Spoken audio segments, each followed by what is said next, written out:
of such a deed, were not likely to sleep at their posts. All things being now ready, they made a slow match of lint, long enough to burn for some little time, and inserting one end of it into the gunpowder, they lighted the other end, and crept stealthily out of the apartment.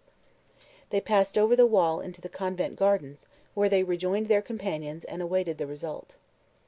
Men choose midnight often for the perpetration of crime, from the facilities afforded by its silence and solitude. This advantage is, however, sometimes well nigh balanced by the stimulus which its mysterious solemnity brings to the sting of remorse and terror. Bothwell himself felt anxious and agitated. They waited and waited, but it seemed as if their dreadful suspense would never end. Bothwell became desperate. He wanted to get over the wall again and look in at the window, to see if the slow match had not gone out. The rest restrained him. At length the explosion came like a clap of thunder. The flash brightened for an instant over the whole sky, and the report roused the sleeping inhabitants of Edinburgh from their slumbers, throwing the whole city into sudden consternation. The perpetrators of the deed, finding that their work was done, fled immediately. They tried various plans to avoid the sentinels at the gates of the city, as well as the persons who were beginning to come toward the scene of the explosion. When they reached the palace of Holyrood, they were challenged by the sentinel on duty there. They said that they were friends of Earl Bothwell, bringing dispatches to him from the country. The sentinel asked if they knew what was the cause of that loud explosion. They said they did not, and passed on. Bothwell went to his room, called for a drink, undressed himself, and went to bed. Half an hour afterward, messengers came to awaken him, and inform him that the king's house had been blown up with gunpowder, and the king himself killed by the explosion. He rose with an appearance of great astonishment and indignation, and, after conferring with some of the other nobles, concluded to go and communicate the event to the queen. The queen was overwhelmed with astonishment and indignation too. The destruction of Darnley in such a manner as this, of course, produced a vast sensation all over Scotland. Everybody was on the alert to discover the authors of the crime. Rewards were offered, proclamations were made. Rumours began to circulate that Bothwell was the criminal. He was accused by anonymous placards put up at night in Edinburgh. Lennox, Darnley's father, demanded his trial, and a trial was ordered. The circumstances of the trial were such, however, and Bothwell's power and desperate recklessness were so great, that Lennox, when the time came, did not appear. He said he had not force enough at his command to come safely into court. There being no testimony offered, Bothwell was acquitted, and he immediately afterward issued his proclamation, offering to fight any man who should intimate, in any way, that he was connected in the murder of the king.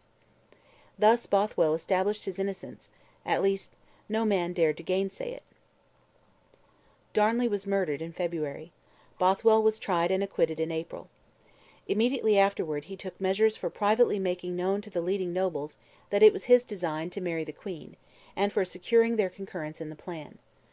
They concurred, or, at least, perhaps for fear of displeasing such a desperado, said what he understood to mean they concurred. The queen heard the reports of such a design, and said, as ladies often do in similar cases, that she did not know what people meant by such reports; there was no foundation for them whatever. Toward the end of April, Mary was about returning from the castle of Stirling to Edinburgh with a small escort of troops and attendants. Melville was in her train. Bothwell set out at the head of a force of more than 500 men to intercept her. Mary lodged one night on her way at Linlithgow, the palace where she was born, and the next morning was quietly pursuing her journey when Bothwell came up at the head of his troops. Resistance was vain. Bothwell advanced to Mary's horse, and taking the bridle led her away. A few of her principal followers were taken prisoners too, and the rest were dismissed. Bothwell took his captive across the country by a rapid flight to his castle of Dunbar. The attendants who were taken with her were released, and she remained in the castle of Dunbar for 10 days, entirely in Bothwell's power. According to the account which Mary herself gives of what took place during this captivity, she at first reproached Bothwell bitterly for the ungrateful and cruel return he was making for all her kindness to him, by such a deed of violence and wrong, and begged and entreated him to let her go. Bothwell replied that he knew it was wrong for him to treat his sovereign so rudely, but that he was impelled to it by the circumstances of the case, and by love which he felt for her, which was too strong for him to control. He then entreated her to become his wife. He complained of the bitter hostility which he had always been subject to from his enemies, and that he could have no safeguard from this hostility in time to come, but in her favour, and he could not depend upon any assurance of her favour less than making him her husband. He protested that, if she would do so, he would never ask to share her power, but would be content to be her faithful and devoted servant, as he had always been. It was love, not ambition, he said, that animated him, and he could not and would not be refused. Mary says that she was distressed and agitated beyond measure by the appeals and threats with which Bothwell accompanied his urgent entreaties. She tried every way to plan some mode of escape. Nobody came to her rescue. She was entirely alone, and in Bothwell's power.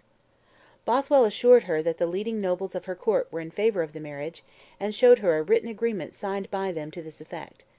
At length, wearied and exhausted, she was finally overcome by his urgency, and yielding partly to his persuasions, and partly, as she says, to force, gave herself up to his power. Mary remained at Dunbar about 10 days, during which time Bothwell sued out and obtained a divorce from his wife.